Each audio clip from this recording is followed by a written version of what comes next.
Susan and Robert, a couple who had a beautiful daughter named Kayla, were heartbroken upon learning that their 10-year-old girl was expecting a baby. The identity of the father remained a mystery until the day of delivery, when medical professionals uncovered a startling revelation. Despite this unexpected turn of events, Susan, Robert, and Kayla were a tight-knit family who enjoyed embarking on exciting escapades, engaging in playful activities, and relishing in one another's presence.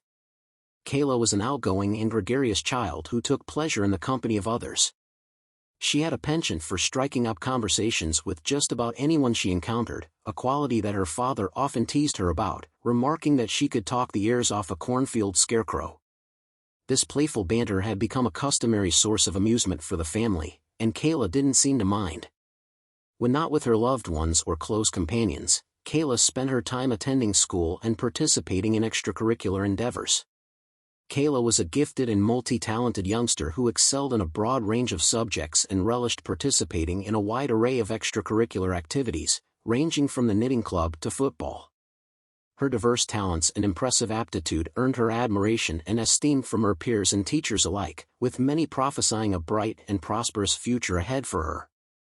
Her doting parents, Susan and Robert, were bursting with pride over their daughter's accomplishments and regarded her as the quintessential offspring, an exceptional child that any family would be fortunate to have. However, one fateful morning, the family received some cataclysmic and alarming news that shattered their world and left them reeling in shock and devastation. Kayla began to voice her complaints of nausea and severe abdominal pains to her parents, who initially attributed it to an upset stomach and advised her to take it easy. However, as time elapsed, Kayla's symptoms failed to abate, and she grew progressively more unwell. To compound matters, a conspicuous protuberance appeared on her midriff, which her parents initially dismissed as some form of inflammation or distension, but they couldn't shake off a nagging feeling that there was more to it than that. With each passing day, the family's apprehensions mounted as the gravity of the situation became all too apparent. To put an end to the uncertainty surrounding Kayla's condition, Robert made arrangements for his daughter to be evaluated at the hospital. Upon arrival, a compassionate physician examined Kayla with a concerned expression etched on his face. He found her symptoms to be rather unusual and ran some routine tests, including a precautionary scan. The doctor was taken aback by what he saw on the results, something he had never encountered before. It left him feeling uneasy and disturbed.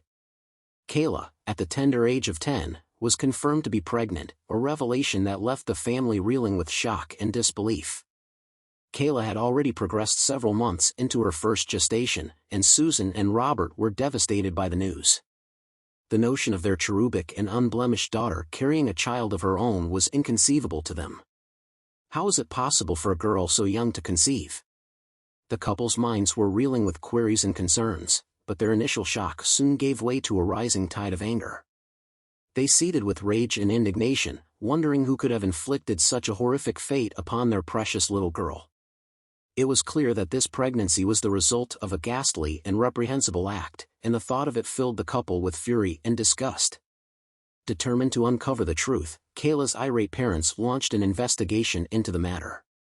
They began by questioning Kayla, probing to see if she had any inkling of who might have impregnated her. They asked if anyone had touched her inappropriately or done anything that she found unpleasant, perhaps urging her to keep it hidden from view. However, to their astonishment, Kayla replied in the negative to all of their inquiries, and her responses appeared genuine. She seemed to be as perplexed and bewildered by the situation as her parents were, unable to fathom how this could have occurred without her knowledge or consent. However, Susan and Robert were not satisfied with merely questioning their daughter. They compiled a list of men who might have had contact with Kayla, including school bus drivers, teachers, and coaches who may have committed heinous acts against their daughter. A paternity test was performed on the baby, followed by DNA tests on all the suspects. Astonishingly, however, none of the men whom Kayla's parents had suspected turned out to be the father. The more they delved into the case, the more enigmatic it became. Soon it was time for Kayla to deliver the baby. Susan and Robert were overwhelmed with a range of emotions: anger, sadness, and even some excitement. They had always imagined becoming grandparents, but never like this. Their emotions were constantly fluctuating, going from joy to despair in a matter of moments. It was a difficult time for them as they struggled to come to terms with their beloved daughter's situation. But despite their personal turmoil, they knew they had to be strong for Kayla and the baby. There was no room for self-pity or dwelling on their own feelings. The time arrived for Kayla to deliver her baby, and her parents were by her side to provide comfort and support. Despite the circumstances, they were filled with a mix of emotions, from joy to sadness and worry. Kayla's labor was surprisingly short and uncomplicated, and she gave birth to a healthy baby boy named Pablo. Kayla was exhausted but thrilled to hold her little bundle of joy. Doctors thoroughly examined the baby and confirmed that he was perfectly healthy. Furthermore, Kayla's body had not suffered any major complications from the delivery, which was a relief for everyone involved. It was nothing short of a miracle. The process of giving birth is already arduous and stressful for a fully grown woman, let alone a young and innocent 10-year-old girl. That night, the doctor visited Kayla and found her sitting in her hospital bed, seemingly bored. Her parents had gone home to gather some things, leaving their daughter alone with Pablo, who was sleeping soundly in the nearby crib. To lift her spirits, one of the doctors gifted her with 2 dolls, a male and a female one. She smiled and played with them while the doctors checked on Pablo, but one of them noticed something out of the corner of his eye. The dolls that Kayla had been given by the doctor were arranged in a manner that suggested they were performing some kind of sexual activity. The doctor was intrigued and asked Kayla who the dolls represented. Kayla laughed and explained that the doll on the bottom represented her and the one on top was her friend Furman. Furman was a boy who lived a few houses down from Kayla, a few years older than her, and quite sheltered and innocent. Their mothers were good friends, and Kayla and Furman would frequently play together. While probing Kayla about the dolls, she revealed that it was a game she and Furman played when they were alone. They would play, argue and get into questionable positions while waiting for their mothers to finish their chat. The pieces of the puzzle began to come together for the doctors, and they realized that Furman was the actual father. They shared this unexpected revelation with Susan and Robert, who were also taken aback by the revelation they never suspected. The perception that Kayla was the victim of an adult's wrongdoing turned out to be far from the truth.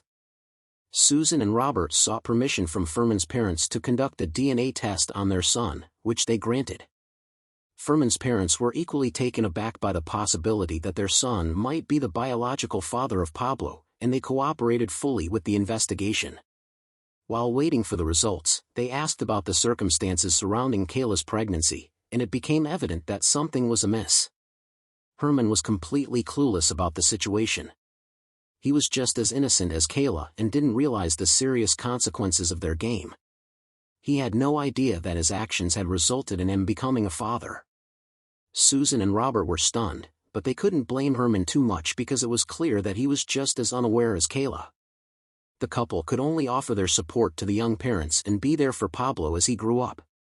Susan and Robert decided to raise Pablo as part of their family, while still acknowledging his biological parents. It was apparent that Kayla and Furman were not equipped to handle the responsibilities of parenthood at their age. They needed time to be carefree children and enjoy their innocence. Perhaps in the future, when they were more mature, they could consider having children. Pablo would be loved and cared for, and they were determined that his early arrival would not hinder his upbringing or prevent him from experiencing the joys of childhood.